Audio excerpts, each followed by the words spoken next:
Une célèbre journaliste de télévision du Michigan est retrouvée devant chez elle, tuée de 2 balles de carabine.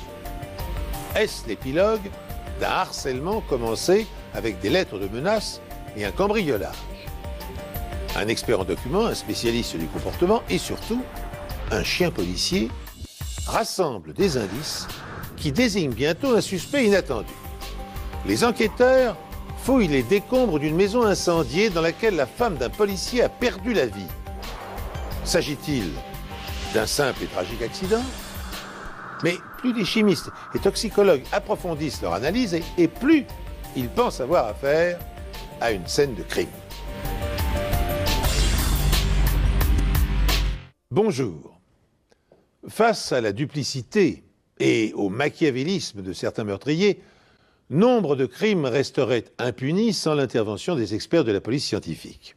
Un lambeau de chair, une trace de pneu, un gaz invisible ou un éclat de peinture peuvent se transformer en pièces à conviction et faire en sorte que justice soit rendue. Mais commençons notre histoire. Nous sommes à Battle Creek, dans le Michigan, et Diane Newton King, une indienne Mohawk, présente, comme chaque soir, le journal télévisé. Nous devons faire tout notre possible pour soutenir nos compatriotes engagés dans le conflit au Moyen-Orient. Elle est journaliste pour une chaîne de télévision régionale, possède une jolie maison, est mariée et mère de 2 enfants ravissants. Diane Newton King est le genre de femme qui attire tous les regards dès qu'elle entre dans une pièce. Non seulement par son allure, la beauté de ses traits d'origine amérindienne, mais aussi parce qu'elle a toujours le sourire aux lèvres, qu'elle est très vive et cela contribue à séduire naturellement les gens.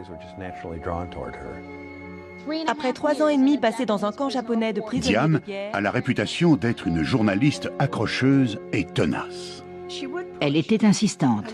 Oui, pour obtenir des infos, elle savait insister et pouvait parfois se montrer pressante. Et si elle sait capter l'attention du téléspectateur, ce n'est pas toujours de la manière dont elle le souhaite. Elle commence à recevoir des appels importants et des lettres d'un admirateur transi. L'homme se présente comme quelqu'un qui désire travailler dans le milieu audiovisuel. Il dit qu'il veut la rencontrer, l'inviter à déjeuner et commence à la harceler, allant jusqu'à lui téléphoner 1 fois par jour. Les responsables de la chaîne embauchent un gardien supplémentaire et filtrent tous les appels que reçoit Diane. Brad, le mari de Diane, un ancien policier, prend lui aussi des précautions. Il fait installer un éclairage automatique qui s'allume dès qu'une présence est détectée dans le jardin. On leur offre même un Doberman pour servir de chien de garde. Pourtant, le harcèlement continue et cette lettre arrive à son adresse personnelle. Les lettres découpées dans un magazine forment le message suivant. Vous auriez dû accepter de déjeuner avec moi. La situation s'est mise à prendre un tour vraiment effrayant quand Diane a reçu la première lettre dans sa boîte, car auparavant, personne ne savait où elle habitait. Diane remet alors la lettre à la police locale. Je n'ai jamais rencontré d'affaire où un inconnu découpe des lettres dans un journal et les colle sur une feuille. On voit ça à la télé, on voit ça au cinéma, mais ça ne se fait pas dans la réalité. Quelques semaines plus tard, on fracture une fenêtre de la maison des King pendant leur absence, mais rien n'est dérobé. Ces curieux incidents se terminent par une tragédie un samedi après-midi de 1991. Brad, l'époux de Diane, rentre chez lui et découvre sa femme étendue dans l'allée, morte, visiblement abattue d'une balle dans la poitrine. Les 2 enfants sont encore dans la voiture, en vie, mais terrorisés. La police craint d'avoir une part de responsabilité dans ce drame. Un des inspecteurs appelé sur les lieux du crime ce soir-là a réagi en disant « Bon sang, on n'a pas assuré ». Il savait que la lettre anonyme traînait sur son bureau depuis des mois et qu'il n'avait pas vraiment mené d'enquête sérieuse. La lettre renferme plusieurs indices, mais pas ceux auxquels s'attend la police. Le meurtre de Diane King fait la une de l'actualité dans la petite ville de Battle Creek. Les enquêteurs espèrent découvrir des indices grâce à l'autopsie. Et celle-ci révèle un élément crucial. Diane a été abattue non pas d'un seul, mais de 2 coups de carabine de calibre 22. La balle tirée dans la poitrine a suivi un angle légèrement oblique. C'est-à-dire qu'en traversant le corps, elle a suivi une trajectoire du haut vers le bas. Ce qui indique que l'arme était tenue en surplomb de la victime. La seconde balle suit une trajectoire radicalement différente. L'angle est tout à fait inhabituel. La balle est entrée juste au-dessus de l'os pubien et a traversé le corps avec un angle très faible. C'est-à-dire qu'elle a perforé une partie des intestins, le poumon gauche, et je l'ai retrouvée près de l'os de la clavicule. Apparemment, l'assassin tire une première fois d'un point surélevé, puis descend au niveau de la victime, se rapproche et tire une seconde fois. Il ou elle a dû soit s'agenouiller, soit s'allonger par terre, et tenir l'arme parallèle ou quasiment parallèle au sol. Les enquêteurs ratissent en tous sens la scène de crime et les alentours, cherchant où l'assassin a bien pu s'embusquer. En se référant à des angles de tir logiques, leur pas se dirige vers la grange bâtie près de la maison. Leur intuition est bonne. En examinant le sol, ils découvrent une douille de carabine de 22. Faisait-elle partie du projectile qui a atteint la journaliste? J'avais un peu la chair de poule en pensant qu'on était peut-être à quelques mètres de la personne qui avait commis ce crime. On était probablement à l'endroit même où il s'était tenu 1 heure avant. Le personnel de la police participe à la reconstitution de la scène. Et les enquêteurs utilisent un laser pour vérifier leur hypothèse quant à la cachette du tireur. Nous connaissions la trajectoire de la balle grâce aux résultats de l'autopsie. Et nous avons voulu vérifier que celle-ci correspondait à un coup de feu tiré du grenier de la grange.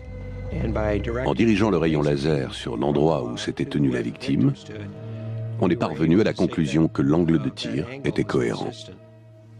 Puis, l'officier de police, Gary Liesel, et son chien de pistage, Travis, essaient de repérer la trace du meurtrier. Quelle que soit l'arme, la douille est éjectée du côté droit après le coup. Je me suis donc placé du côté gauche de la douille et Travis a montré qu'il avait une piste. Et à partir de là, il a suffi de le suivre. Les chiens peuvent repérer quelqu'un à l'odeur, unique à chaque individu, et qui se compose de cellules mortes laissées par la peau, ainsi que de transpiration. L'adrénaline circule, le cœur s'emballe, on transpire, l'excitation monte. C'est une odeur totalement différente de celle d'une personne qui, disons, est désorientée ou qui a perdu son chemin. Travis flaire l'odeur du meurtrier qui se cachait dans la grange, la suit jusqu'à une petite passerelle qui enjambe un ruisseau, puis tourne brusquement à gauche. Travis a suivi sa piste jusqu'ici et à cet endroit-là, il était très agité. C'est ici qu'il découvre la crosse d'une carabine Remington, une Scoremaster modèle 511, enfoncée profondément dans la vase. Un peu plus loin, au fond de l'eau, se trouve cette douille de calibre 22. On était tous satisfaits de cette découverte. On savait qu'on tenait probablement l'arme du crime, parce qu'il n'y avait pas de raison que quelqu'un aille planquer une arme dans le lit d'un ruisseau à ce moment-là. Au laboratoire scientifique, les experts en balistique font des tests de tir avec la carabine et obtiennent son empreinte. Une encoche unique à chaque arme, gravée par le percuteur sur le culot des cartouches. La douille de carabine retrouvée dans le grenier à foin, ainsi que les 7 douilles ramassées dans le ruisseau, furent identifiées comme provenant toutes de l'arme à feu en question. Cependant, il est impossible de faire correspondre les balles à la carabine. Cela tenait essentiellement au mauvais état des balles. Elles avaient été endommagées par l'impact avec la cible, dans ce cas un corps humain. Et cela rendait difficile toute identification formelle. Sur les lieux du crime, le chien Travis, pour sa part, n'a pas encore terminé son enquête. Après avoir découvert l'arme et les douilles, il saute par-dessus le ruisseau et s'élance de nouveau sur la piste du meurtrier. Les chiens ont un flair absolument stupéfiant. On se dit, mais comment font-ils? Comment parviennent-ils à découvrir autant de choses? Travis suit la piste à travers les bois, regagne la rue, puis, étonnamment, retourne sur les lieux du crime. Si Travis est dans le vrai, l'assassin fait partie du groupe de badauds qui observait la police procéder aux constatations. Peu après les obsèques de Diane, sa mère révèle à la police une information capitale pour l'enquête. Information que Brad King avait omis de mentionner. À l'origine, Diane avait l'intention de confier ses 2 enfants à sa mère et de rentrer chez elle retrouver Brad pour qu'ils passent ce week-end-là tous les deux en tête-à-tête. Mais le 9 février, il semble qu'un des enfants était un peu souffrant et Diane a décidé d'aller rechercher les petits et a fait 2 heures de route pour l'aller-retour à Marshall. La victime se gare et descend de sa voiture. Nous n'avons aucun indice qui suggère qu'elle ait eu peur de quelque chose. Elle n'a fait aucune espèce de mouvement défensif. Et le criminel, de son côté, est tranquillement embusqué sur les lieux et assez sûr de lui pour s'approcher de la victime et tirer un second coup de feu. Le trajet effectué par Travis, le chien policier, a de quoi surprendre son maître. Pourquoi, après s'être dirigé à travers bois, a-t-il brusquement fait demi-tour pour revenir vers la maison? L'assassin serait-il un familier des victimes? Vivrait-il à proximité de la scène de crime? Serait-il le mari de Diane? Bien que cette hypothèse donne le vertige, les enquêteurs s'interrogent. D'autant que Brad King, qui enseigne à temps partiel la criminologie à l'université, ne possède aucun alibi solide. Il se contente de déclarer qu'au moment de l'agression, il se promenait dans les bois, derrière chez lui. Il indique même aux enquêteurs le chemin qu'il a parcouru. Et étrange coïncidence, ce chemin correspond à la trace qu'a suivi le chien en recherchant le meurtrier. Cela signifiait que Brad aurait forcément dû croiser la personne qui s'enfuyait, puisqu'il avait emprunté le même chemin, et qu'il aurait vu la personne qui avait commis le crime s'éloigner de la grange. Et bien entendu, il n'a rien signalé de tel. Brad ne possédait pas de carabine de calibre 22. Pourtant, on retrouve à son domicile des balles de ce même calibre, similaires, mais non identiques à celles utilisées pour le meurtre. On retrouve aussi une baguette de nettoyage pour un calibre 22. Nous avons fait témoigner leurs 2 femmes de ménage qui ont déclaré avoir vu une arme semblable sur un râtelier au sous-sol d'une maison de ville que les King louaient à Battle Creek. Je me souviens l'avoir vu à chacune de mes visites. C'était un calibre 22. La police découvre une autre incohérence dans la tentative de cambriolage au domicile des King quelques semaines avant le meurtre. Tous les gens qui regardent des films à la télé savent que si l'on fracture une vitre de l'extérieur, le bris de verre tombe à l'intérieur. Dans ce cas-là, le bris de verre se trouvait à l'extérieur, donc la personne qui a cassé la vitre se trouvait forcément à l'intérieur de la maison. Puis, les enquêteurs portent leur attention sur la lettre de menace envoyée au domicile de Diane. Selon les statistiques, seul 1% des lettres de menace utilisent des lettres découpées. Un des aspects les plus révélateurs de ce crime était que les lettres étaient découpées dans un magazine et collées sur une feuille de papier blanc. De toute ma carrière, je n'ai jamais vu de tel message dont l'auteur n'était pas lié de manière affective à la victime. En effet, le criminel utilise des lettres découpées lorsque la victime risque de reconnaître son écriture manuscrite. Malheureusement, le temps que la lettre parvienne au FBI pour être analysée, il n'y a plus aucun espoir de découvrir des empreintes digitales. La lettre anonyme avait été analysée par un premier labo à l'aide d'une poudre.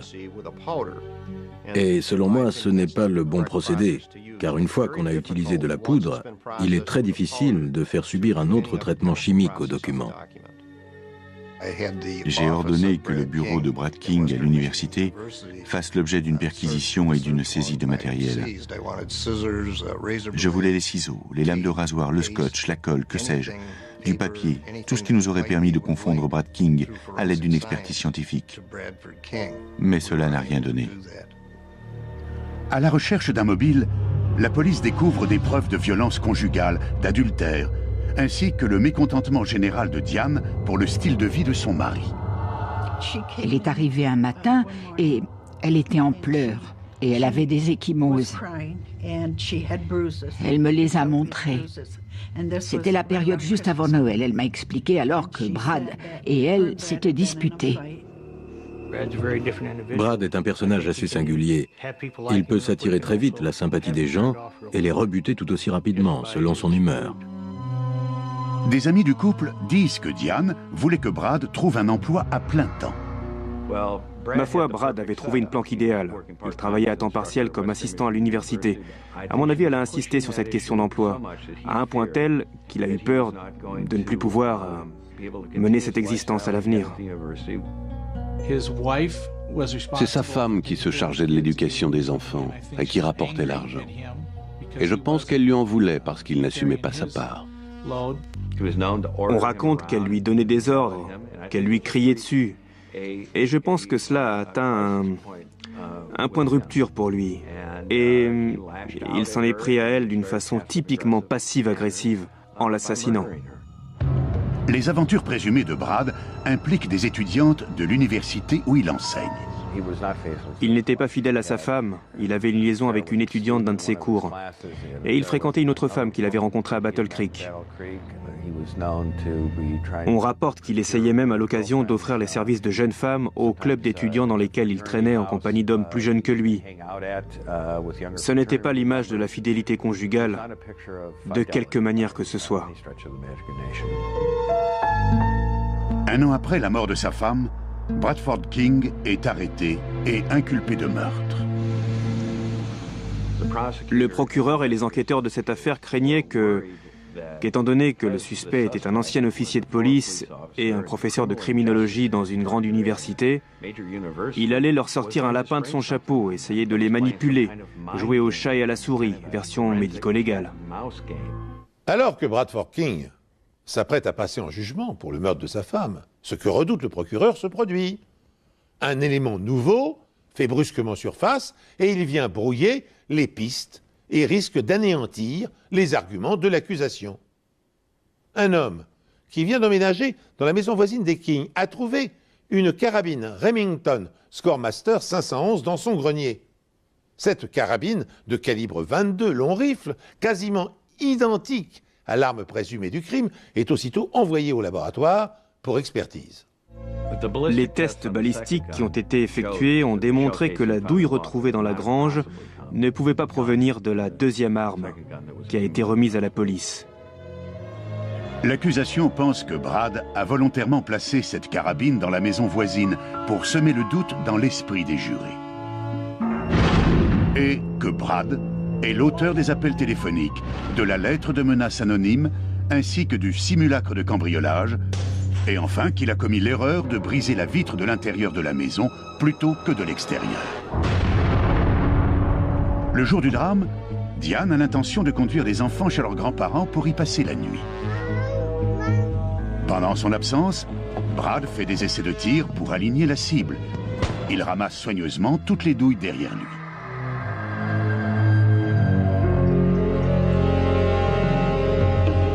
Plus tard, quand Diane rentre à la maison, Brad est à l'affût dans le grenier.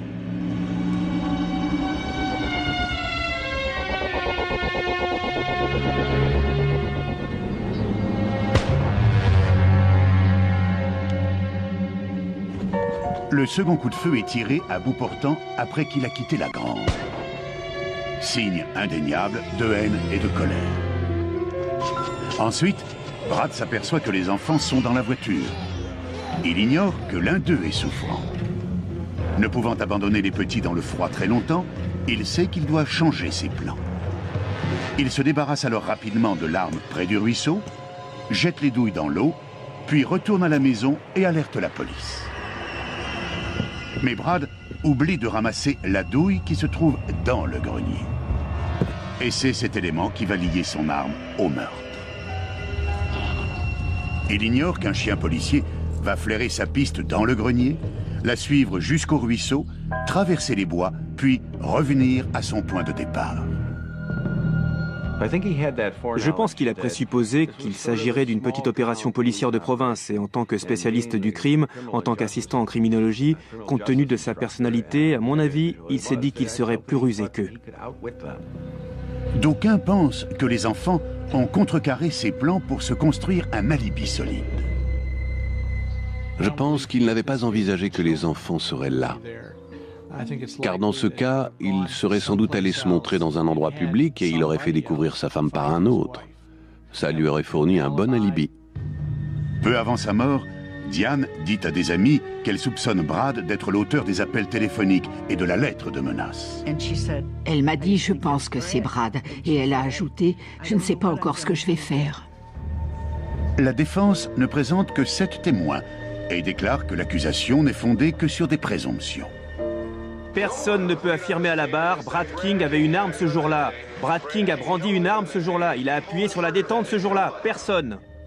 J'étais très intimement persuadé que Brad King était coupable. J'ignorais seulement si j'allais pouvoir convaincre 12 personnes. Les jurés estiment que les preuves médico-légales sont aussi convaincantes, si ce n'est plus qu'un témoin oculaire.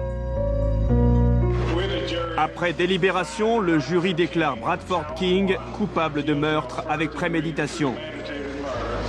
Brad King est condamné à la réclusion à perpétuité, sans possibilité de libération conditionnelle. Quand j'examine des indices, que ce soit grâce à des éléments balistiques ou autres, et que je parviens à une identification formelle qui permet d'élucider une affaire, j'éprouve la satisfaction d'être utile. Toutes les analyses médico-légales concordaient et tendaient à désigner Brad King comme étant le meurtrier de sa femme. On peut avoir des présomptions, soupçonner quelqu'un d'être l'auteur d'un crime, mais sans les analyses scientifiques pour relier les éléments, il n'y a pas de charge. On ne mesure pas tout ce qu'un chien peut réaliser grâce à son flair. Tous les jours, je les vois accomplir des prodiges. Je les regarde et je me dis, mais comment font-ils? L'histoire tragique de Diane Newton King a passionné le public américain et a donné d'ailleurs matière à un livre intitulé « L'œil du spectateur ». Pour ma part, quand je dois raconter des meurtres commis par des hommes sur leur épouse, je m'interroge toujours sur l'hécatombe que nous aurions à subir si le divorce n'existait pas. Songez par exemple à l'énergie et au trésor d'imagination que Brad King a dû déployer pour éliminer sa femme, alors qu'un bon avocat aurait réglé son affaire en quelques mots.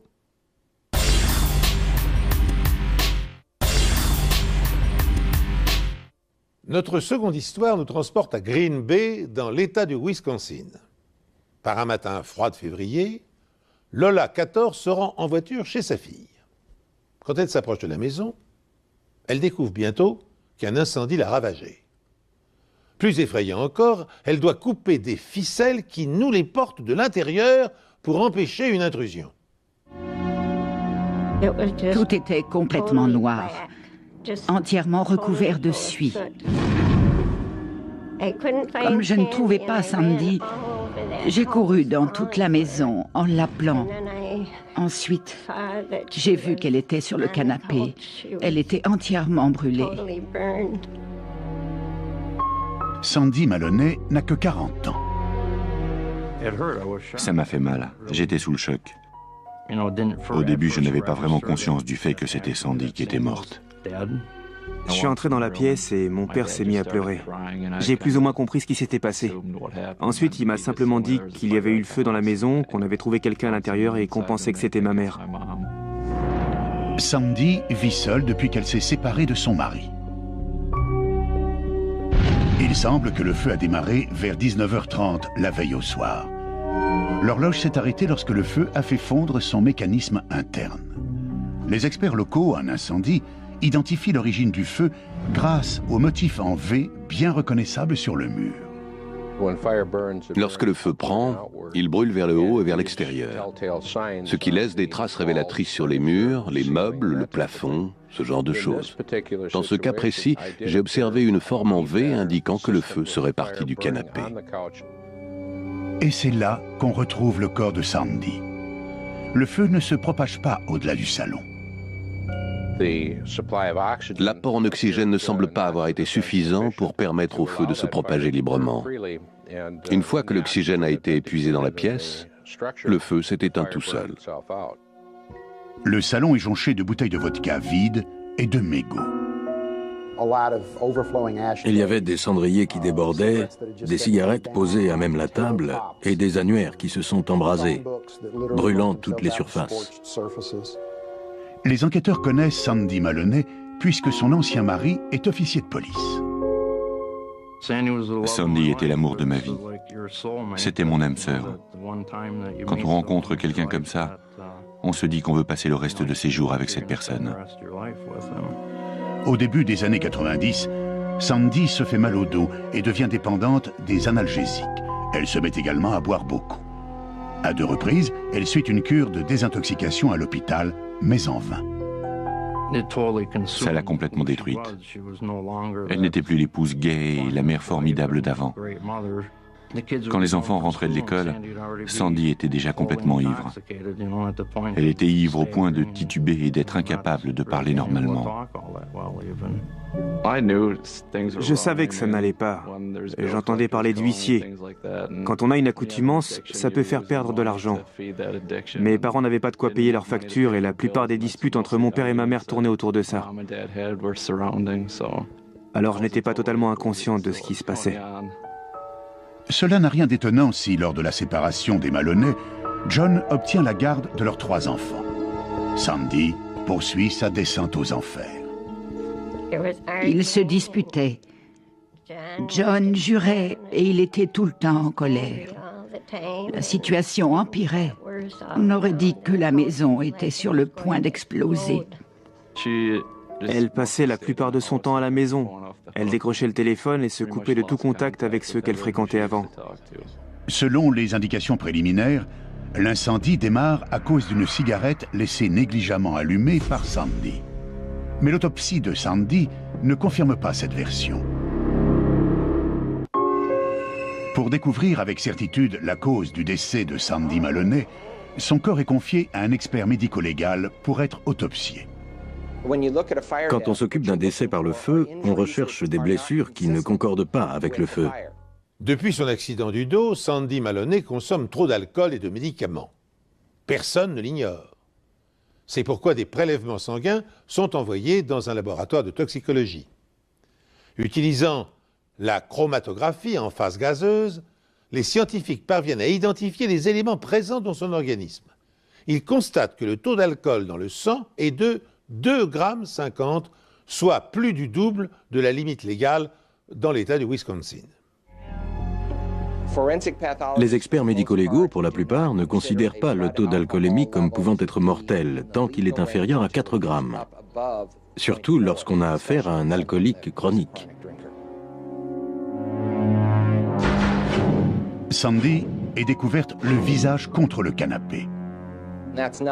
Ce n'est pas une situation habituelle pour quelqu'un qui est simplement ivre. En général, les gens ont tendance à s'écrouler et même s'ils sont ivres, le cerveau inférieur fonctionne, ce qui les pousse à tourner leur visage sur le côté afin d'avoir de l'air. Elle avait le visage contre le coussin. Il y a un autre élément suspect. Le taux de monoxyde de carbone dans son sang n'est que de 8%. Quand une personne meurt à cause d'un feu, son taux de monoxyde de carbone monte généralement jusqu'à 70%, voire plus. Le taux de monoxyde de carbone trouvé chez Sandra Maloney au moment du décès indique donc qu'elle est morte avant le début de l'incendie. Et le médecin découvre d'autres éléments qui confirment cette version. On s'attendrait à ce que toute la trachée soit couverte d'une couche noire de suie, depuis la partie supérieure de la gorge jusqu'à la partie inférieure et aux 2 poumons. Sandy n'avait qu'une faible quantité de suie dans les voies respiratoires, nettement moins que d'ordinaire. Il y a également des contusions dans les muscles du cou de Sandy, ainsi que sur son dos. Cela pourrait tout à fait indiquer qu'il y avait quelqu'un qui utilisait ses genoux ou ses bras pour la maintenir face contre le coussin du canapé et l'étrangler. On trouve également une entaille verticale et non horizontale sur la nuque de Sandy. Il y avait un cendrier cassé dans la pièce. Que ce soit ou non l'instrument qui a été utilisé, ce cendrier est bien le genre d'objet lourd et tranchant dont on aurait pu se servir pour causer ce type de blessure. Sandy est retrouvée sur le canapé sans chemisier. Dans le panier à linge sale du sous-sol, les enquêteurs découvrent une chemise en velours côtelé couverte de sang. Apparemment, quelqu'un a essayé de la cacher sous d'autres vêtements, mais le sang trouvé sur la chemise en velours concordait avec la blessure à la tête et la position de la victime. Ça a éveillé les soupçons. Vu l'ensemble des preuves qu'on avait dans cette affaire, il était évident qu'il s'agissait bel et bien d'un homicide. Cette mort a été causée par une autre personne. Sur les lieux de l'incendie, les enquêteurs trouvent plusieurs objets suspects. Une pochette d'allumettes brûlée sous une casquette de baseball, des mouchoirs en papier tordus et fourrés dans les coussins du canapé. Pour les enquêteurs médico-légaux, il ne fait aucun doute que ces indices confirment une intention criminelle. Pour moi, les indices trouvés sur le canapé et devant celui-ci prouvent que celui qui a commis ce crime avait au moins des connaissances de base en matière de feu, la façon dont il prend et les méthodes à utiliser pour qu'il se propage d'un endroit à un autre. Maintenant, quand on sait qu'il s'agit d'homicide et d'incendie volontaire, John, l'ancien mari de Sandy, devient le suspect numéro 1, mais il a un alibi. Il est chez lui avec sa petite amie le soir de l'incendie. Mes enfants ont passé toute la soirée avec moi et Tracy et Ellen Brand étaient là. On s'est seulement dit qu'il s'était passé quelque chose d'imprévu. Peut-être qu'avec un de ses amis, ils avaient abusé de certaines substances, quelque chose comme ça. Malgré l'alibi, les enquêteurs notent que John a récemment pris des cours sur les enquêtes en cas d'incendie dans le cadre de sa formation permanente d'officier de police. Je peux vous affirmer que je ne suis pour rien dans la mort de Sandy. Je n'ai pas tué Sandy. Pour élucider le mystère de la mort de Sandy Maloney, les enquêteurs doivent en savoir le plus possible sur l'incendie de la maison. Les preuves montrent clairement que le feu a démarré dans le salon. Les traces de brûlure sur le sol devant le canapé étaient dans la zone la plus carbonisée. Il y en avait aussi au centre de la pièce. Cette disposition évoquait clairement la présence d'un liquide accélérant versé par terre. C'était une forme très irrégulière et allongée. Des débris sont ramassés dans une boîte étanche dans la zone où se trouve le canapé et envoyés pour être analysés dans un laboratoire spécialisé de Wisconsin. Au laboratoire, des scientifiques placent un morceau de charbon radioactif dans la boîte pour identifier les gaz présents dans les débris. Par la suite, ce charbon est lavé dans une solution stérile et analysé. Un chromatographe à gaz est un appareil qui peut rechercher les composantes de l'essence, du kérosène, entre autres. On obtient une sorte de tracé. Ça ressemble un peu à un électrocardiogramme avec des lignes qui montent et qui descendent. Mais pour les experts médico-légaux, les pics correspondent à des choses différentes, à des composants chimiques particuliers. Le chromatographe ne décèle aucun produit accélérant dans les débris. Mais la bouteille de vodka vide sur les lieux du crime suggère une explication possible. Ce ne serait pas la première fois que de la vodka sert d'accélérateur et que les résultats du laboratoire sont négatifs. Soit parce que la vodka a brûlé lors de l'incendie, soit parce qu'elle s'est évaporée après le feu. Il y a un élément qui porte à croire que Sandy connaissait la personne qui est à l'origine du feu. Il n'y a aucune trace d'entrée par effraction et toutes les portes étaient fermées à clé. Une des clés de la porte a été trouvée sur le porte-clés de Sandra Maloney, posé sur le placard de la cuisine. Une autre clé avait été donnée à John Maloney des années auparavant lors de l'installation de la porte. Il ne l'avait jamais rendue. Il n'y avait que 2 clés pour cette porte. John Maloney s'est donc immédiatement retrouvé en première ligne comme suspect. L'ancien mari de Sandy nie ce fait. Sa mère et moi n'étions pas les seuls à avoir la clé de la maison. Il y avait une clé à laquelle les enfants avaient accès. Certains de ses amis avaient des doubles. Quand j'ai quitté la maison, les serrures ont été changées. Je n'avais donc pas les clés. À un moment donné, j'ai eu la clé d'une double porte à l'extérieur. Mais c'était la seule serrure dont j'avais la clé. En épluchant les comptes de John Maloney, les enquêteurs découvrent que le mobile qui aurait pu le pousser à tuer sa femme pourrait se résumer à une sordide question d'argent. En effet, lors de la procédure de divorce, John a accepté de verser à Sandy $450 de pension alimentaire par mois, plus la moitié de ses biens. Cette contrainte financière est-elle néanmoins suffisante pour faire de lui un assassin? Dans le doute, les policiers s'intéressent alors à Tracy Ellen Brand, la maîtresse de John. Serait-elle responsable ou aurait-elle participé à l'homicide? On s'est dit qu'ils étaient tous les deux au courant de l'homicide ou qu'ils y avaient peut-être participé tous les deux. Tracy était donc quelqu'un qui éprouvait de l'hostilité envers Sandy Maloney et il fallait se pencher sur son cas. Tracy affirme qu'elle était à la maison avec John le soir du meurtre. Mais les enquêteurs augmentent la pression en lui disant qu'elle pourrait être accusée de complicité de meurtre. Elle modifie donc sa version. Elle déclare alors qu'elle dormait et qu'elle ignore où se trouvait John au moment où l'incendie s'est déclaré. Elle affirme aussi que John a eu un comportement suspect à la fin de la soirée. Tracy, sa petite amie, a remarqué un comportement nerveux et des tremblements lorsqu'il est rentré à la maison. Selon elle, John dégageait également une odeur de fumée. Tracy accepte d'aider la police en portant un micro caché pendant qu'elle interroge John sur l'accident. Mais au cours de ces conversations, John nie être mêlé à cette affaire. Ce n'est que plusieurs mois plus tard, lors de vacances à Las Vegas, que la conversation devient plus intéressante.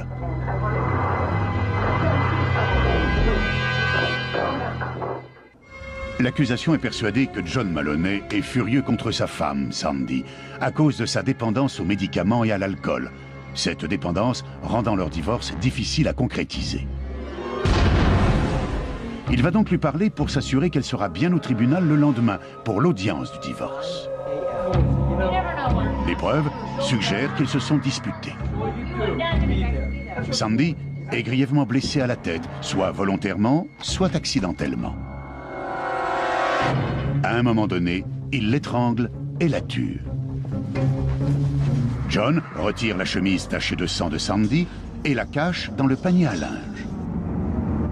Pour camoufler ses traces, John décide de mettre le feu à la maison et de maquiller ce geste en incendie accidentel. Il insère des mouchoirs en papier dans les coussins du canapé pour s'assurer que le feu prenne et se sert peut-être de vodka comme accélérateur.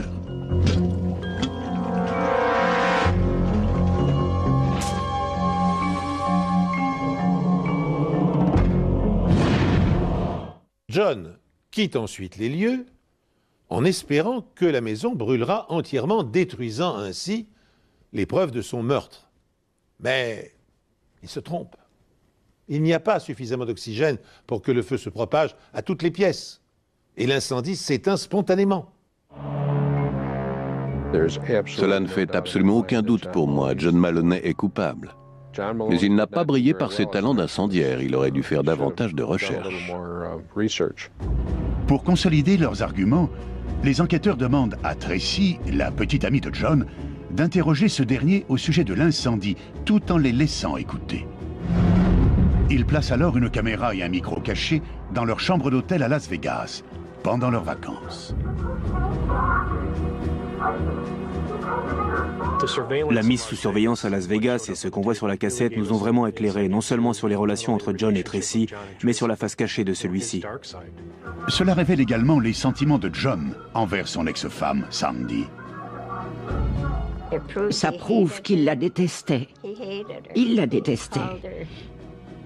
Il la traitait de tous les noms. Il lui disait qu'elle était anorexique et alcoolique. Il voulait tout simplement se débarrasser d'elle. Après des heures de dénégation, John finit par avouer qu'il se trouvait dans la maison de sa femme le jour de l'incendie.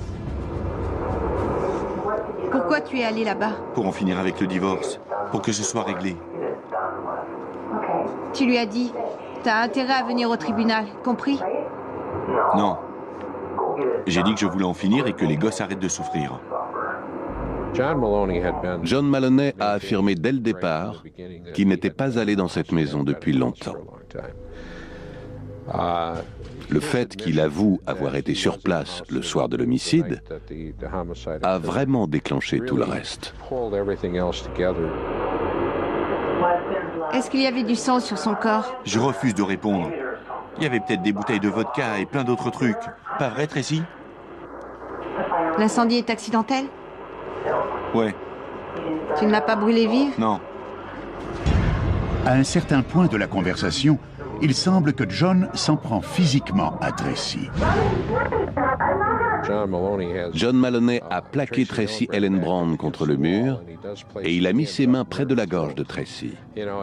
Ça a été comme une révélation quand j'ai vu ça. J'ai pensé que John Maloney était tout à fait capable de commettre un crime. Les gens ne se rendent pas compte qu'il était à peu près 4h30 du matin quand elle m'a réveillé pour entamer cet interrogatoire. J'étais vraiment furieux. J'étais furieux d'être accusé en permanence, d'avoir fait quelque chose, d'avoir tué quelqu'un alors que c'était faux. Mais pour les enquêteurs, les cassettes prouvent le contraire. John Maloney est arrêté et accusé du meurtre de sa femme. Lors du procès, l'avocat de John finit par céder du terrain devant les preuves médico-légales. Aucun effort n'a été fait, aucun effort concret pendant le procès de John pour contrecarrer la version de l'accusation selon laquelle il s'agissait bien d'un incendie criminel. La défense s'est contentée de se replier sur elle-même et d'accepter les découvertes de l'accusation sans remise en question scientifique. Au lieu de cela, la défense accuse Tracy Ellenbrand d'être la véritable coupable. Les preuves concrètes et médico-légales, les déclarations des témoins, leurs observations n'accusent qu'une seule personne, John Maloney. John Maloney est reconnu coupable d'homicide volontaire, d'incendie criminel et de mutilation de cadavres. Il est condamné à la prison à perpétuité. J'ai été complètement bouleversé par le dénouement de mon procès. Je trouvais qu'il y avait une forte dose de doute. John Maloney persiste à clamer son innocence. Je ne suis pour rien dans la mort de Sandy. Je ne l'ai pas tué. J'ai peur à l'idée de passer le reste de ma vie en prison pour un crime dont on m'accuse, mais que je n'ai pas commis. Son fils, Matt, refuse de croire que son père est un assassin. Toutes les preuves trouvées au sous-sol et à l'étage indiquent qu'il s'agit d'une mort accidentelle. J'adorais ma mère, mais je veux simplement que tout le monde sache comment elle est vraiment morte et que mon père n'est pas responsable. Mais les experts médico-légaux retracent ce qui s'est véritablement passé chez Sandy avant l'incendie. L'autopsie représente la voix de la personne décédée, le témoin silencieux du crime. Si cet examen n'avait pas révélé ce qu'il a révélé sur la mort de Sandy, on aurait pu conclure à une mort accidentelle. Cette affaire n'aurait pas pu être élucidée sans les découvertes concrètes des enquêteurs de la police sur les lieux et sans les preuves médico-légales. Le meurtrier serait toujours en liberté. Toutes ces preuves médico-légales sont vraiment importantes. On est très content du bon travail que l'accusation a fait. Je pense qu'il l'a tué de sang-froid. Que ce soit son amour de jeunesse ou pas, il a bel et bien commis ce crime. Les preuves sont là, il l'a tué. Il s'est fait prendre et maintenant il le paie. Vous l'avez entendu, John Maloney ne cesse de clamer son innocence avec, reconnaissons-le, une certaine conviction. Alors qu'en est-il? A-t-il effectivement tué sa femme pour ne plus lui verser de pension alimentaire, ne pas partager ses biens avec elle? Ou bien est-il victime d'une enquête bâclée? Oh, il ne nous appartient pas de trancher entre ces deux hypothèses. Sachez néanmoins qu'un certain nombre d'éléments jettent un sérieux doute sur l'équité du verdict. Premier élément. Une empreinte digitale ensanglantée a été retrouvée dans la douche de la victime. Elle appartenait à Jody Pollack, la meilleure amie de Sandy, droguée et alcoolique elle aussi. Cet indice démontre que Jody se trouvait dans la maison après que Sandy ait été blessée à la tête et avant le départ du feu. 2 empreintes de pieds nus ont également été révélées dans la salle de bain grâce à l'emploi du luminol. Aucune de ces empreintes n'a été prise en compte par les enquêteurs. Deuxième élément. Tracy, la maîtresse de John, était absente de son domicile au moment.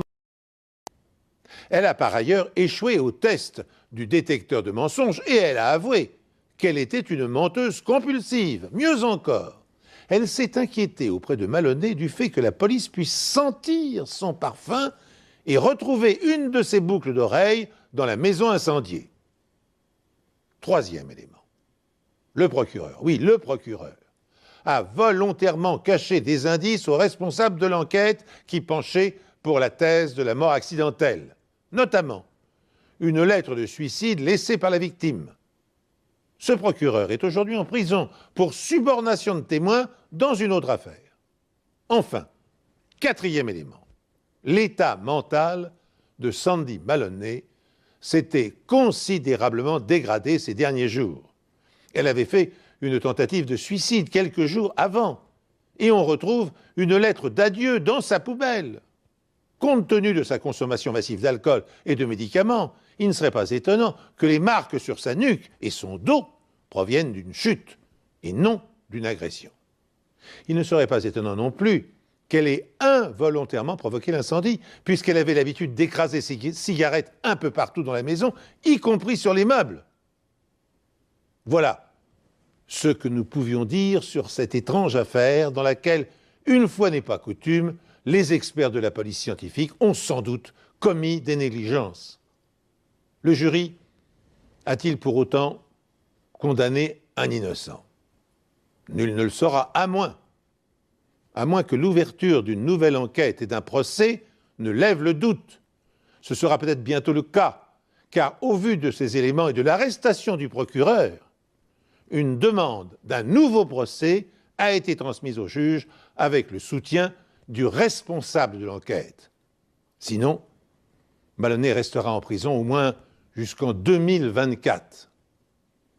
Ainsi s'achève cette émission. Merci de l'avoir suivi. À bientôt, bien sûr, sur cette antenne, pour un nouvel épisode des Enquêtes Impossibles.